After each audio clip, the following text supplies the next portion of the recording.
Alright guys, welcome back. I told you I'd be back today. Here I am. Today I have a battle against Flame, bringing some very interesting Pokemon that we really haven't seen very often.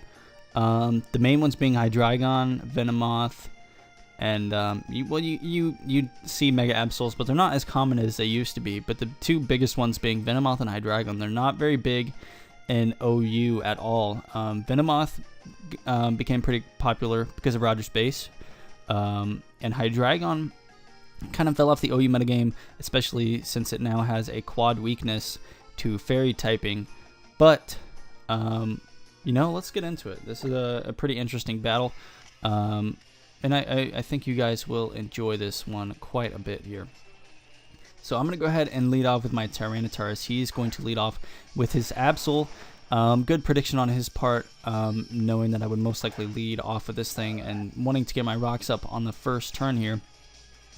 But I wasn't sure what he would lead with, but you know, even if he did lead off with Absol, I still am able to get my stand-up, which is going to be doing a little bit of damage each and every turn, which is quite nice, and something just fell, so I apologize. But we're both actually going to go ahead and Mega Evolve on the first turn here.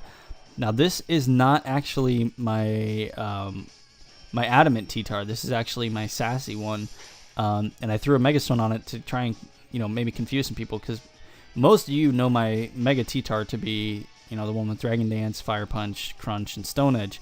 But in reality, this is my specially defensive T-Tar with you know, lots of special defense.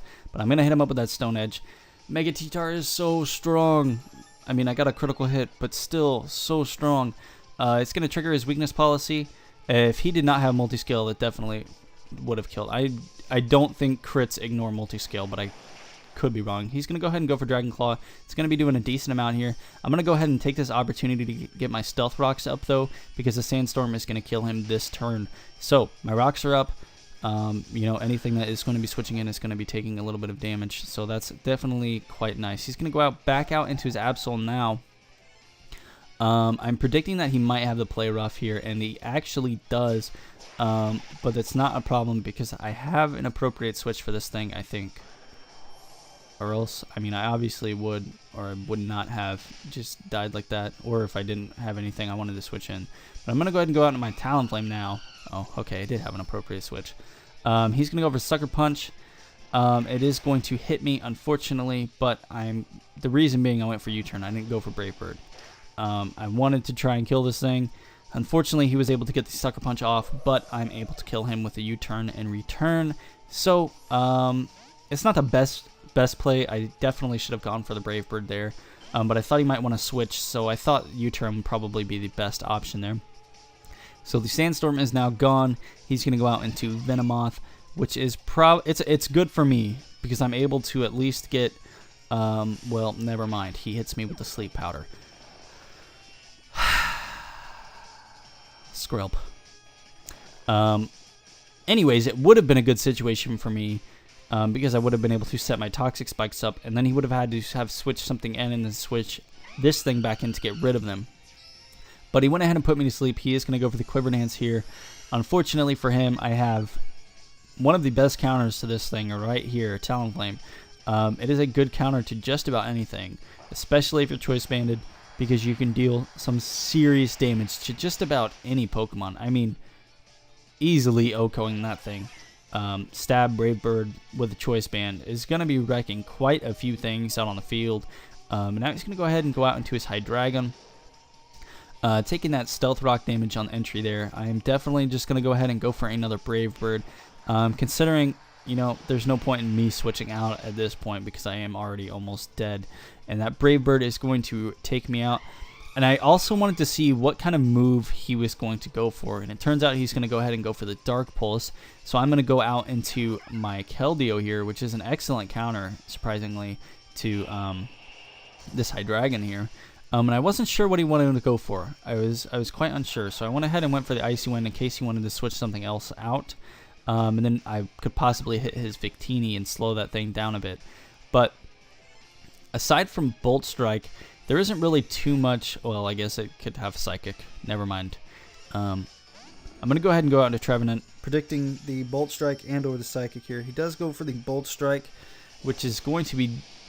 It's going to do a decent amount to me, but not as much as he would have hoped.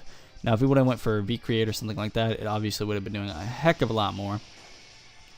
But I'm assuming that he is Choice Scarfed, because that is what a lot of common Victinis run. But it's going to allow me to get off a Shadow Claw, which is going to almost decimate this Victini over here. He's just going to keep going for Bolt Strike. There's not... Personally, I would have switched out at this point. But I'm going to be paralyzed here, which is... I mean, it's not a big deal because I am the Lum Rest set. But it triggered my Lum before I got to use my Rest, which is rather unfortunate because if I don't harvest this turn, I would have been out of a Lumberry and I would have been asleep. But thankfully, I am able to harvest, wake up. He's going to hit me with another Bolt Strike. On this turn, I'm definitely going to go for the Shadow Claw because I don't want to have this thing out on the field anymore. It needs to die. And he actually got a crit, so, could have gone way worse. But Shadow Claw is going to take out that Victini, which is nice and good. I'm going to get my Harvest. I'm going to get that Lumberry. He's going to go out into Greninja now. I am specially defensive, so I am thinking at this point, I'm pretty sure that I could live anything that he wants to throw at me. He is going to go ahead and go for the Ice Beam here. Probably, I don't know, Ice Beam and or Dark Pulse would have been, good either way. I don't use Greninja, so I don't know what they're starting to run now, but who knows. But I'm going to take this opportunity, go out into my Hentai. There's not really a whole lot Greninja can do to a Tentacruel. There really just isn't. It resists the Energy Ball. Unless it carries Extra Sensory, there's not really anything that, Greninja can do. Now, Extra Sensory is...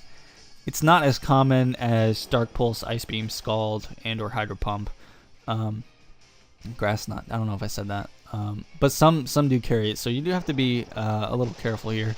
I'm going to go ahead and go over the Sludge Wave, almost taking this thing out, which, is good for me, because once this Greninja is dead, I don't think he has anything else. I think I've taken everything else out.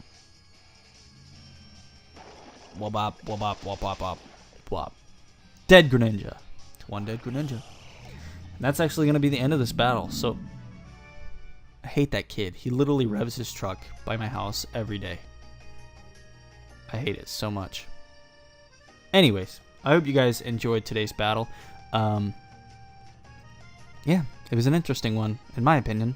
You don't see Venomoths or Hydreigons really in OU anymore, especially with, Fairy typing being somewhat common now. But yeah, I will be streaming more than likely tomorrow. I'm gonna check my work schedule fairly quickly while I'm still talking, so this is quite difficult because I'm navigating to my photos and blah blah blah blah blah blah blah. Yes, I'm off tomorrow, so I will be streaming tomorrow. I work 5 to 10 and then 6 to 9 on Thursday and Friday, and then I have Saturday off. And I work 12 to 3 on Sunday. So I will be having a stream Friday, Saturday, and Sunday, and tomorrow. So lots of streams coming at you this week.